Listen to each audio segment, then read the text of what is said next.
So anyway, we had two themes we thought we might want to talk about, and I'm sure others will have others to add, and anything goes, because this is a summary session and we're all part of this. First of all, I want to say that I very much enjoyed discussions. I thought there was a lot of mutual fructification in the sessions, more than I could have anticipated. All we got was abstracts of a few lines, and we couldn't have dreamed that the sum of the sessions would gel as well as they did in terms of the interaction between the speakers. And there's a lot of that's luck.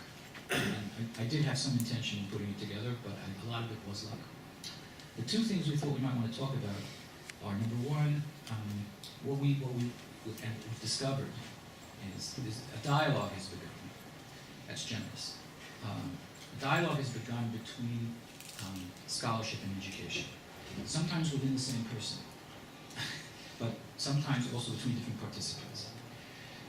Some of you might know there was this book that Fox and Geraldine Geraldine Rose put out through JTS called From the Scholar to the Classroom.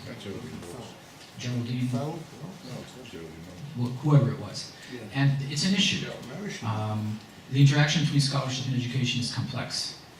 Some people think that education is just dumbing down what scholars know how to do best. We also, on the other hand, we heard that it's a complex thing in which you have to recognize all the commonplaces. But isn't that just distorting the text? Does education involve necessarily distorting the text out of all recognition? Does relevance have to come at the expense of authenticity, textual authenticity, not personal authenticity? Maybe there's a conflict also between personal authenticity and textual authenticity. And I mean, Barry and I thought that this kind of discussion should somehow continue by way of the kinds of things we talk about. And it's the very fact that both at JTS and at The Ohio State University, there's a lot of Jewish studies scholarship going on. And here at the Melton Center, we basically represent either philosophy of Jewish education or the teaching of this or that kind of text or something like that. Also at JTS, there's that aspect. This kind of kahal comes together, it's an opportunity to talk about or to deal with these issues. That was number one. Number two, we were debating and we were thinking, I talked to Matt and I talked to Barry about the possibility of publishing a volume based on this conference. And we thought that might be a good idea. We still haven't thought about the logistics of that. Who's going to be the editor? Who's going to pay for it? How's it going to come out? Hard copy or just e-copy? I mean, we have a series called Studies in Jewish Education published by Magnus Press. And very often, good conferences that come out well, like Mark Hirschman is here, and there was a context on rabbinic literature, scholarship, and teaching of rabbinic literature, which came out in the series. It was a very good conference. It was a very good book. So we were thinking in that direction. We wanted to know what you folks thought about that possibility. And those are the things I'd like to put on the table for discussion. And you can just put anything else you want to put on as it goes. Barry, you want to add something at this point? I want to say something about the first question. The question, I'll just say in parentheses,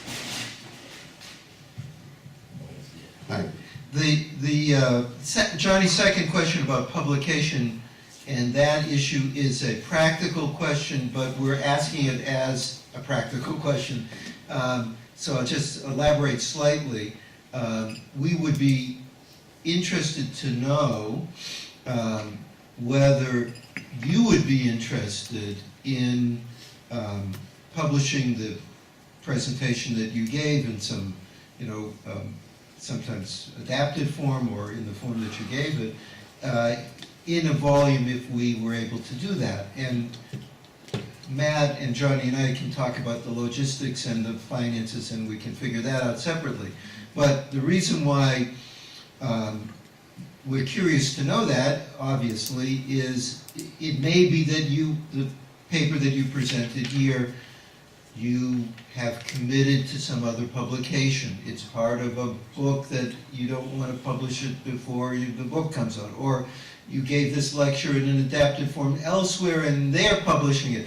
So if it turns out only 2 people here have papers that are free, then that will decide that we're not going to do a volume. But if we have sufficient number, that would be interesting. Just in terms of tachlis, we'd like to know that. So you can respond to that in the course of your reactions. I want to say something more substantive about the first question, namely the relationship between education and Jewish scholarship.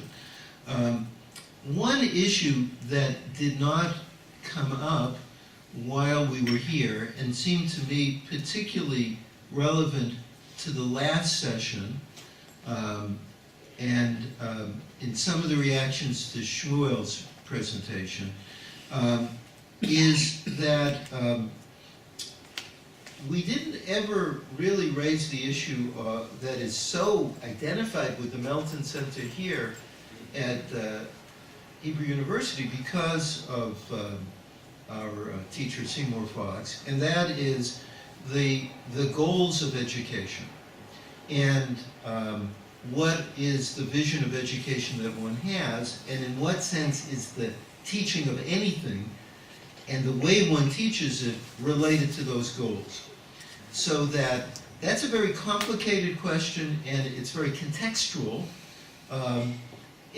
which is to say, it may be that the goals of in one community or one context are very different from the goals in another. That's related to what scholars do, in that there's a kind of established norms of what constitutes scholarship in different disciplines. Often there's a range, but there's a limited range. There are certain things that don't fit. So that one of the things that one would think about is, for example, in the teaching of Talmud, has to do with, so what is the point of why we're doing this teaching in the context in which we're doing it? And after that doesn't justify any practice, but that's a starting point for thinking about the rationale for a practice and justification, which is a technical term in philosophy of education, that in which one argues for and establishes the principles by which you teach what you teach and the way that you teach it. So that's the conversation we didn't get to have with Vagoda. Knowing him, he would have something to say about that. I don't think that his presentation in a way accurately represented his own sophistication, and that, to my mind, was unfortunate, and it's not our fault, it's just the way it worked out. But I would have been curious to ask him about what are the hermeneutical principles that he saw in relationship to educational goals that he saw in Levinas, and what are the communities in which those goals would be appropriate. Vagoda works in a community very different from my own, in which there are different kinds of assumptions. And I thought that would have been, it would have been interesting to explore. So anyway, I wanted to put that on the table because that's very related to what do we see the outcomes as being. One thing that has been a long challenge at JTS, for example, has been both within the various schools at the seminary, the rabbinical school, the education school, and the undergraduate. There's been an interesting tension over, are we teaching Jewish scholarship to students? Are we teaching Jewish meaning to students? How do we put those two things together? Because most of us, at least nowadays, don't think that those things are incompatible. But how does that actually work out? And it has an old history at the seminary, which, just to make one final point about this, the Melton Center began at JTS. I made that joke on the first day that we were the first of the 3 Melton Centers. And the very first work that came out of Melton in the 1960s was the curriculum work on the teaching of Bible. And that work was definitively based in academic Jewish scholarship of Bible at that time, and it was both a breath of fresh air and highly criticized, both sides, because what it tried to do was something no one had ever tried to do, as far as I know, in curricular work, which was to take the cutting edge of Jewish scholarship circa 1964, which was Nachum Sarner and Moshe Greenberg, and their students like T. Gay, who was, was a student then and working on that curriculum stuff, and to say, all right, let's translate that for Jewish classrooms, which meant that when they taught Breshit in that curriculum, they read the Enuma Elish. Well, no one had ever done that before, and people were up in arms about it, and people were delighted by it, and all that kind of thing. But it was an attempt to make a shidduch between scholarship and education, and it was an extremely sophisticated attempt to do it, even though it had certain significant problems. And many years later, Seymour Fox, who invented the Melton Center and was the mind behind that curriculum, I remember him saying to me, and I'm sure he said it to many other people, he said when he looked back 20 years later, he said he regretted that in his enthusiasm for biblical scholarship, what he left out was the whole tradition of Parshanut. And that, in a sense, he was fighting against the way Bible had been taught, which was essentially, here's what Rashi says it means, and he went the other way, and he said, if I had it to do again, I would have done it a little different, or maybe a lot different. Anyway, that's just some comments. By the way, on that last point, it seems to me that biblical scholarship itself also, made a corrective to some of those things with canonical criticism and everything like that. I have to say a couple of things. First of all, that I found that this conference really exceeded my expectations in terms of what, I've learned, what I felt that everybody has learned, and the dialogue around. That having been said, with great affection for Barry, if this had been a conference on what you're saying, I would have been crawling up the walls. And there are lots of reasons. One of it has to do with what it means to teach Jewish studies in a secular university, and which basically is kind of what 1/3 of us here are doing.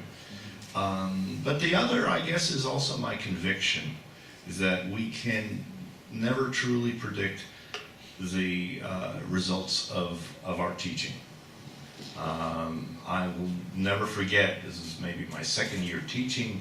I was teaching a class on Jewish mysticism, and I was teaching Sholom's chapter on Luria, and of course I did the kind of orthodox Sholomanian point of view about the exile and how exile is mirrored in it. And this is all, as far as I was concerned, this is all historical context, and isn't that historical context itself an interesting? Well, that's exactly what happened, it seems to me, for one of my students. Now, here's a guy who was he was an American-born of South Asian Trinidadian parents.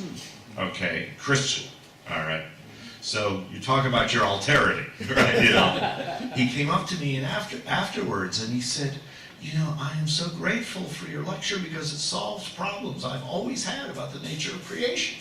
Okay. And I can tell you, kind of much more bizarre stories about this. So this is one of the great freedoms that I feel that we have in this secular context, which is the freedom in a certain way not to impart lessons. So that is a little bit of why this would be a much more difficult conference if those issues were really raised, full out. But I also want to thank the organizers because this really did, I think, just open up a lot of things, and also focusing on kind of the praxis of education. I think is also tremendously helpful, both for the historians and the and the educators. We're passing this So up. we're passing. You have to speak in. Amazing what Michael said. I actually saw that student bandaging his wounds in the entrance to Jerusalem not 2 days ago. It's true. I actually wanted to say something a little bit different in response to your question, Barry. I think the fact that we called this, we academicians, came to a conference that was called, around Textual, Melton Center and Education is There. I sort of felt that without even realizing it, all of us gave papers that were different than the kinds we would have given, were we to have given them at the SBL or the HAS or something. That is really interesting to me. Can you I was trying to, I figured, it wasn't just the few times that Schwab was mentioned, right? And I know I'm one of the guilty parties. But it was, it went beyond, let's say, the question of, that Jonathan raised a number of times, of the text as it was composed or the text as it was read. Because that could be asked in an education. But we were thinking of students. Yeah. We were always thinking about the reception of our words in a context other than the immediate one here. At least that's what I was intuiting as we went on. And I don't think that we were commanded to do that. I certainly we didn't get instructions to do that. And I was curious if that happened only, or at least initially, because it's the Melton Center for Jewish Education.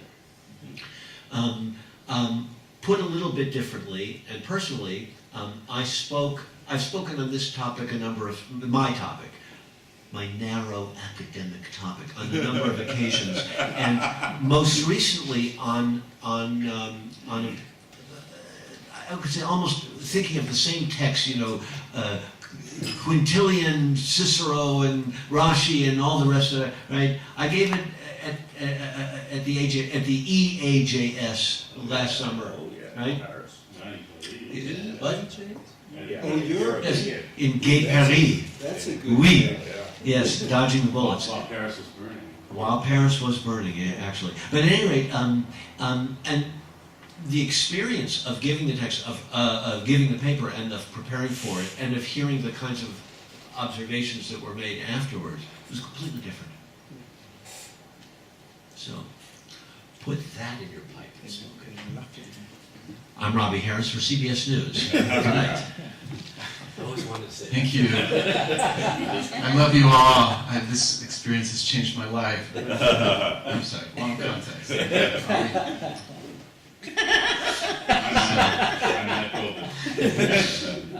And we're not.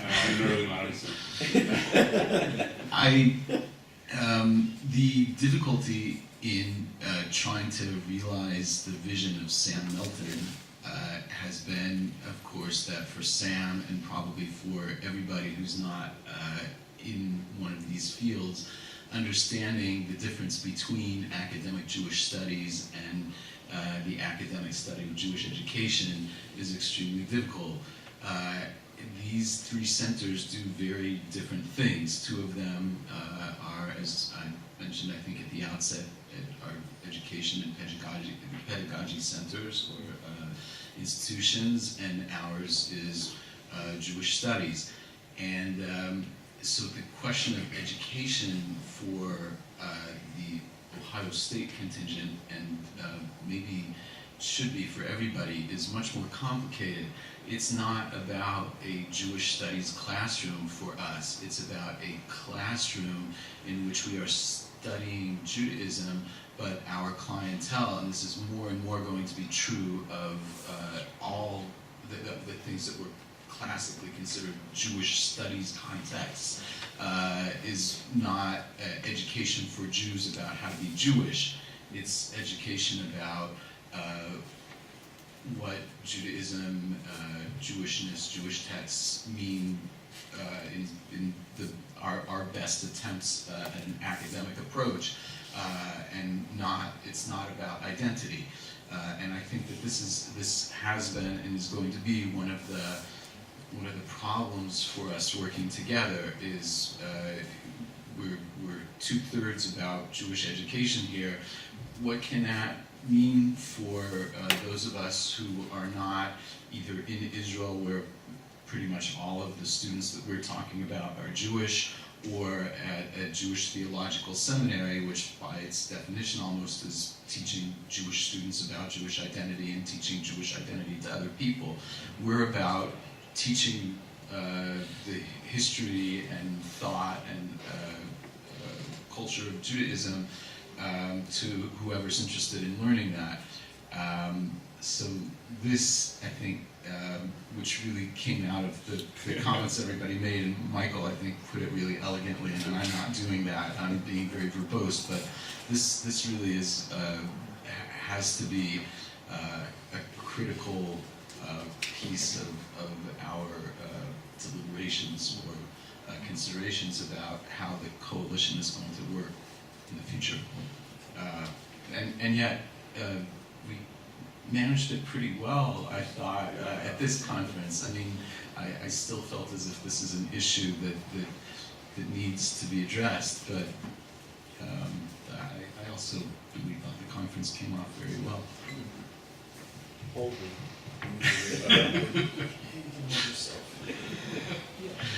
Okay, Robbie, start me off on bass here. Would you?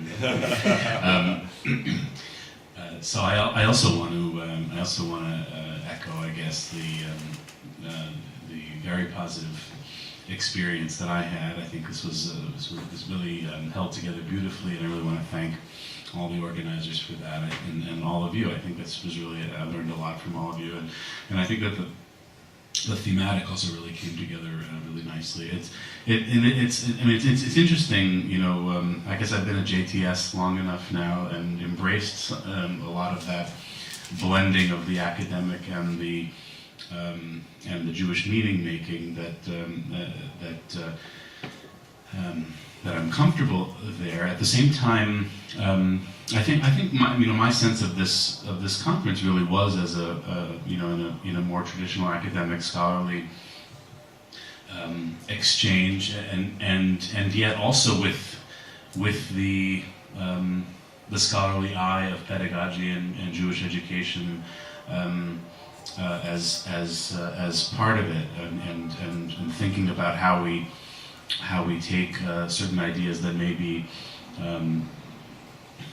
more, whether they be abstract or whether they be in the context of the scholarship, and bring them into the teaching. It's I think that part of what I learned here is really the way in which the study of certain types of forms of transmission really reverberate through the range of Jewish religious expression, and also learning how to think about that in terms of its translation and transmission to students in the broader community. So I think that we really were quite successful here in maintaining that feature that unifies these three centers. And yet, I think for those of us who are interested in that application, I think that there's a lot to take away from that. So may you all go forward in peace and good health.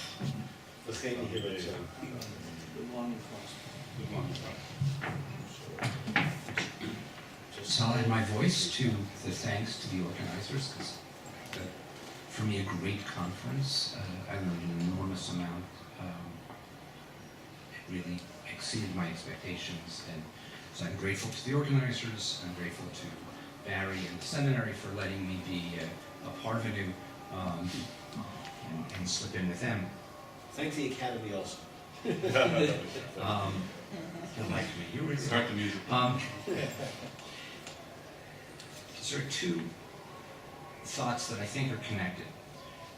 One is, and I was thinking about this listening to Barry, the discussion of goals in Jewish education frequently functions as a surrogate for a discussion about what modern Jewish life ought to be. And because certainly outside of Israel, and I don't know that Israel is outside of Israel, in the non-Orthodox world anyway, that discussion is not happening in a very serious way, at least that I'm aware of what modern Jews, what a Jewish life ought to be like. And so that ends up becoming a Jewish educational question. Because we're the only ones asking what are the goals of Jewish education, when those goals should really in a way be set outside, and so we know as educators what we're doing.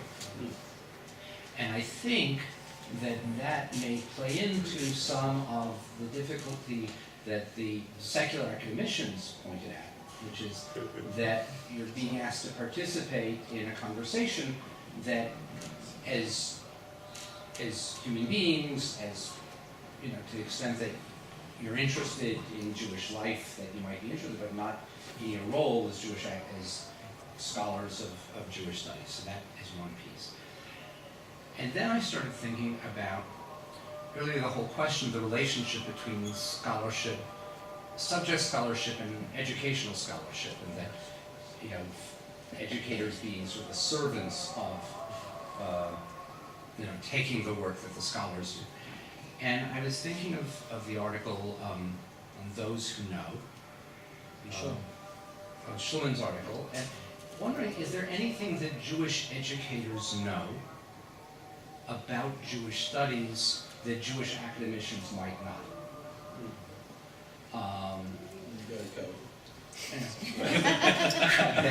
Then we can go. We're going for shawarma. But it may be that sort of outside questions of religious or existential meaning, that those of us who are scholars of Jewish education, and I'm not saying that I do this, or have this to offer, but the scholars are also teachers. And it may be that scholars of Jewish education might know some things, or might be in a position to know some things about the kinds of difficulties that students encounter with texts, with subject matter, and approaches to that, or different ways of thinking about that, or how this matter is, as we put it, psychologized, and that the relationship between the study of the study of the pedagogy of Jewish subjects and Jewish scholarship could be a back and forth one. And that might be a direction we want to think about. Okay, the compliment that the conference exceeded expectations is potentially a backhanded compliment. So I'll just say it's been an excellent experience. Rewarding.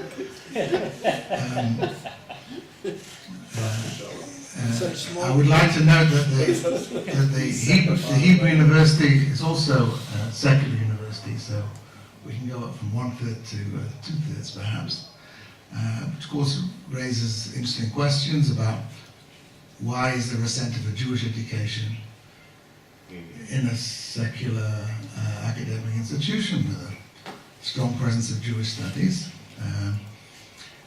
The second point I wanted to make, Johnny referred to the dichotomy of relevance and authenticity, and we're in a period now of various events marking the contribution of Mike Rosnack, Zichrono Livracha, and it seems to me that this particular dichotomy is something I think we ought to quarrel with.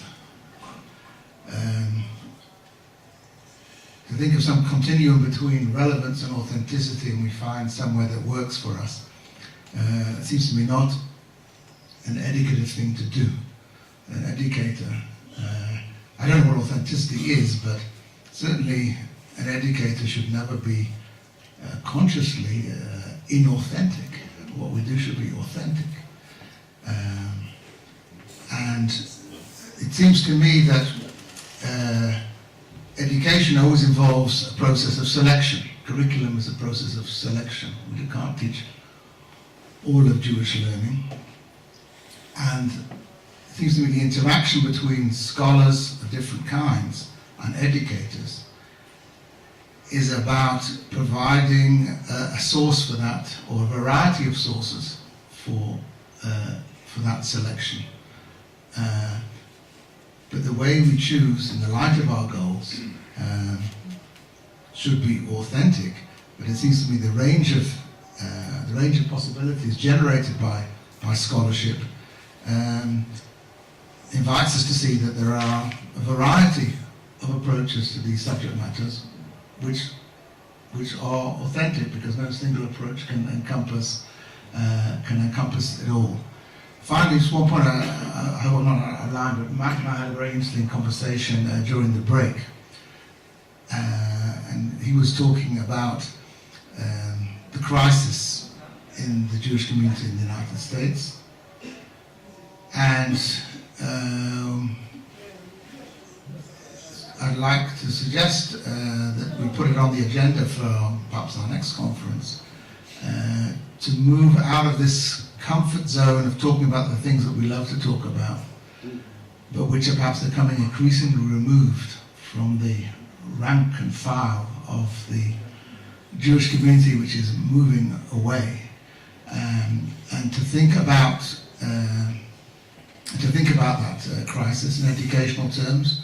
And I think it's also an interesting issue for the academicians of Jewish studies, because to put it in an extreme way, maybe you'll find yourself in a very rich, thriving world of academic Jewish studies with no hinterland of a Jewish community around you. And it will be this kind of students that you mentioned in your anecdote. They'll be the ones that you're encountering, and what does that mean to us? Whoever pays. Can I just ask one question? When hasn't there been a crisis? Yes. We can comfort ourselves that we're the ever-dying people. You know, people are ever dying, but then one day comes along and it's the real thing.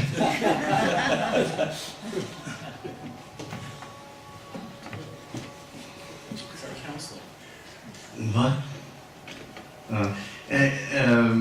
First of all, again, thanks to everybody for coming and for organizing. And it certainly a lot was learned, and part of it was because of diversity of topics, periods, topics, and everything else, and it was done well and interesting. I'm always in awe of educationalists and professors of education, the ones I've known, for the most part, for their optimism. Optimism, some of them good cheer, but not all of them. And in some ways it cuts across the grade of, growing up as a Talmudist or something like that, where, you never know enough and you're always under pressure and you're always, and I sort of have a feeling, it was striking in the last session. I love Levinas and Rosenzweig. I grew up in Rosenzweig, and I, grew into Levinas in the ways you talked about. But I don't think they've got anything to do with the subjects you're talking about. And I mean, they raised that here, but to call, I didn't have time for the question, but to call his approach phenomenology of the Talmud, I think even Heshe would be angry at that. That there was a good question about how the sugya put together to characterize the Nazir as someone who's concerned with the other. I thought sure Rabbi would call him on that.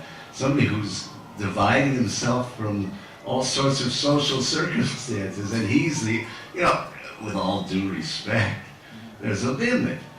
So that it is a wonderful creation, Levinas. It's very, impressive and very meaningful in all the senses we want to talk about, as is Rosenzweig. But I could say the same about real revelation and wrong revelation in that passage. What are we talking about? God spoke twice. Which you're supposed to know which is the true, which is not. I think both are true. You know what? So that what Rosenzweig wanted to do with it, and beautifully, and he's much smart. Both those guys are much smarter than I'll ever try to think of being. So I don't want to take them on as readers of text. I think they're great readers, but I don't think that's got anything to do with the texts themselves. They're pretexts. I think Rosenzweig more and Levinas less, but we can talk about it. So what I'm sort of saying is, I'm missing a bit of rigor. There's a bit of fuzziness in when we talk about. I don't think either philosophy, in essence, philosophy and education, the word authenticity. I think texts are by definition meaningful. You can't speak to me or not speak. I don't like even this idea of making them talk to me or redeem them or all that kind of stuff. All I'm trying to say is the educational motives and philosophic motives are agenda brought to these texts, which are important, and they don't need to excuse themselves. Whereas I don't think, in that sense, this three groups together, the Meltons that are here and Ohio State, which has nothing to do with education, nothing to do with education, and the Meltons are for education in JDs. I think it's a perfect opportunity to do these kind of laboratories. But we have to be as disciplined as we can in challenging the rhetoric even. And even though most of what we said was really interesting, I'm not sure it coalesces as, sort of echoing what you said, as moving the educational project at all. I'm not sure we did that. Anyway, that's just some errant thoughts from a grumpy old guy here. Very helpful thoughts, actually. So I also want to thank you for organizing this conference and doing such a good job of it that it was seamless, so that it looked as if it just happened. It was terrific. And so first of all, pedagogically, as a folklorist, I really enjoyed all of the stories about some of your teachers. And that was another pedagogical element here that was, in the breaks, these wonderful stories that were sometimes praising and other times, to put it bluntly, ridiculing, but in a really insightful ways. Sometimes not respectful, right. But that, I think that's another dimension, that getting together produces other pedagogical kinds of conversations. So along those lines, when we think about education, I'd like us to think beyond the classroom and think about education beyond students and texts, so that we might think about, my early career was at the Skirball Museum, and so I think about museums as Jewish education too, objects as education. So just a word about that. But I really think that Eitan gave us what might be a possible title for our next conference. You said how forms of transmission reverberate in the range of Jewish expression. I think that might be a very useful title for the next conference, because I think what worked here was the theme. I know it was very hard won, that you really struggled. The people who thought about it really worked hard to come up with something that would be agreeable to all three institutions, and that the oral and the textual worked. So that, and so if you're thinking about a volume, I do think you have that to work with. The oral and the textual is an interesting topic. People approached it from many different directions. Whoever edits it can pull those together in an introduction. You can even ask people, either people from the conference, but maybe people who weren't here, to comment on that, to pull it together further. So, because there is something that was said here collectively about the oral and the textual. So, thank you again. I've had my say, so I'll pass, and maybe I'll say something at the end.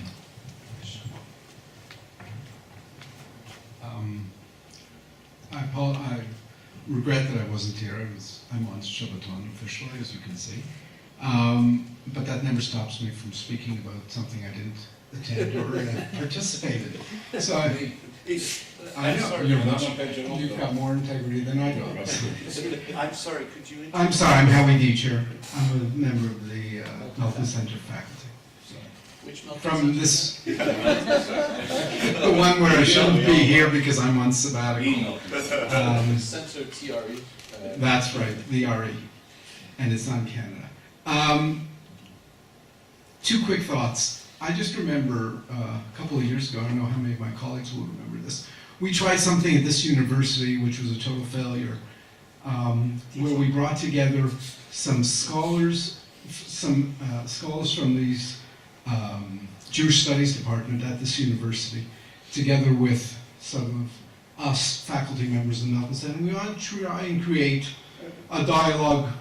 We want to create a conversation between scholars at this university in Jewish Studies and people from this faculty. And in my opinion, it was a dismal failure. Because in effect, it wasn't a conversation, but rather it was everybody was doing their own thing, and there really wasn't a meaningful exchange of ideas, ideologies, different kinds of approaches, etc., but rather everybody was just espousing their own pieces. And I think that from what I can tell, that was not the case here. So I just want to say kol hakavod to you in terms of creating a conversation of this type. And second thing I want to mention is that I'm involved with the program Revivim at this university, where our students at Revivim, they do a BA and a master's in Jewish studies at this university, and then they're committed to teaching in national schools in this country, Tanakh, or mostly Tanakh. And they're caught in the middle. They're caught because they're educated in the academy with this Germanic history and tradition of Jewish studies at this university, and then they have to go out and try and make this kind of education meaningful for their students, and they don't know how to juggle this. And one of my students is actually writing a thesis now on what happens to some of the students during the course of their studying at this university in those very different worlds, and what happens to them in terms of their own development, in terms of their own thought, in terms of their own pedagogy, as well as their exegetical approaches in terms of reading texts, etc. And therefore, I just want to congratulate you and to really encourage this group and others really to intensify these kind of conversations, because ultimately I agree with what you said, Barry, in terms of this is one of the major challenges, and certainly we're facing this in Revivim in terms of making some kind of connection or some type of integration between the two worlds. So, like everybody else, I want to say thank you for this conference. It's tremendous fun. As far and away the youngest scholar here in terms of my scholarly ability and output has been...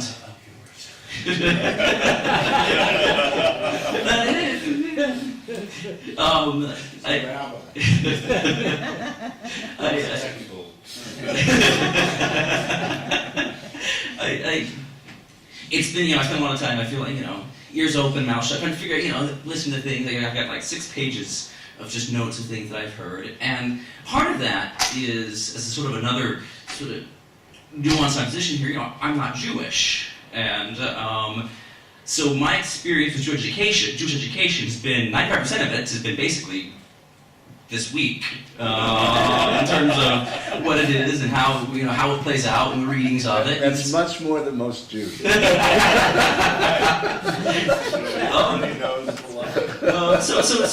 two things that I think about that came from this really productively. One, it's been just very helpful for me personally in seeing sort of as talking about Dr. Schwartz's students and this as a person who came from a non-Jewish background studying the rabbis and the challenges and that sometimes brings, that's been very, very interesting and helpful in terms of seeing how these conversations play out.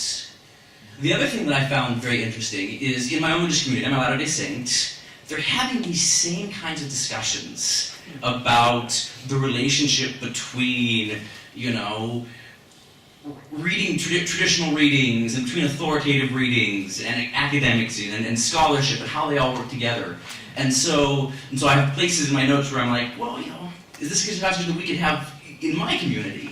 And so I found that to be very, very helpful in seeing, again, these, both in the, my outside of the academic thing, but also seeing these same kinds of questions playing out in Jewish education that I see playing out in Latter-day Saint education. And so, again, it was very, very helpful on a lot of levels for me, as well as, again, being tremendous fun listening to everybody.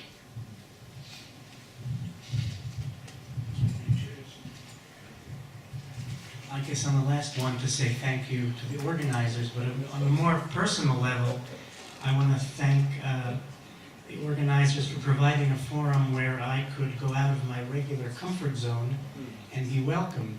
I would never give such a paper at an academic conference, nor did I ever dream of trying to explain how I teach to professionals, even though I'm an educator, but not in the same way as those who've studied it theoretically. So I gained a lot from the experience, and I thank you all for giving that opportunity. I never saw a dichotomy in my education between philology and meaning. If anything, philology gave meaning. I always refused to accept that that was something different. But when I mentioned briefly that I redeemed the text, Mark, it's because what meaning I find in philology isn't always what my students consider meaning. And I've adjusted over the years. I was first a professor in England in a secular context, and then came to the seminary, where I become a product of the context in which I teach, which I think most of us end up being. So I have to work to make the meaning that I know philology produces redeeming to people who want to work in the community. And seeing and experiencing this conference has helped me understand now from a different angle, from the theoretical educational angle, some more aspects which I have to digest more, but aspects of my role as an educator in a seminary. And I hope that the conversation does continue, because sometimes these conferences happen and then everybody kind of loses touch. But I think that all of us, or I'll speak for myself, I would benefit from continued private blog, listserv dialogues that are, not open to the public and things like that, to speak honestly. Thank you very much. I prefer to go to that restaurant again. Yeah. I'm getting the goose next time. So I spoke at the beginning, and I have said quite a bit, but I wanted to add something that struck me that hadn't been said, that I felt happened also at the conference we had at OSU. And one of the things that is a little bit different about this conference and the one that we did at OSU from most of the conferences that most of us attend, and that is, at least for the people who came from outside of Israel, everybody was pretty much at every session. And we understood from the beginning, of course, that it's always hard for the locals to come to all the sessions, because you have jobs here and we're away from our jobs. So it's not to blame the Israeli contingent. We understand that that's complicated. But there is a fantastic effect of having people, a small group like 16, 18 people, that are there pretty much for everything. And we really felt it at OSU as well, that there was a kind of, community or pseudo-community, whatever you want to call it, that gets created, and it also allows you to hear reflected back from one paper to the next. And, if you go to the AJS, or there's a similar, much smaller, but similar conference in the field of, the academic field of Jewish education, you bump into people and you go to some sessions together, but you don't have that experience. And I think it's almost accidental, although we did say, after our experience at OSU, we did say to everybody, we hope certainly people that are coming from abroad will come to every session. And that really, added a lot to this. So I think that's a good thing to remember for the future when we plan the next one of these as well. Nobody responded not surprisingly, because people talked about more important things, but nobody talked about the practical question that we raised about, would you be interested in contributing your paper or a version of your paper to a publication? Show of hands. Could we do that as a show of hands? You adapt it. Adapt it, yeah. Well, that's okay. Adapt. Yeah. All right, so we have, yeah. And a version. Real book. Well, it's something like a book. Well, maybe Aaron Dugan would also. Yes, that's right. That's right, exactly. We're Yeah. not signing on the dotted line.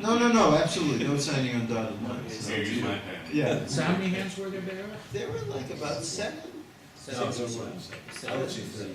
Count Harris twice, he's gonna do The introduction. I think that, am I right, it was about 7? Do it again. Do it again. More? One more time. One more time. Okay, With well, actually, feeling. 1, 2, 3, 4. Am I the only one who doesn't Bastard. It's like 10 Mike. people.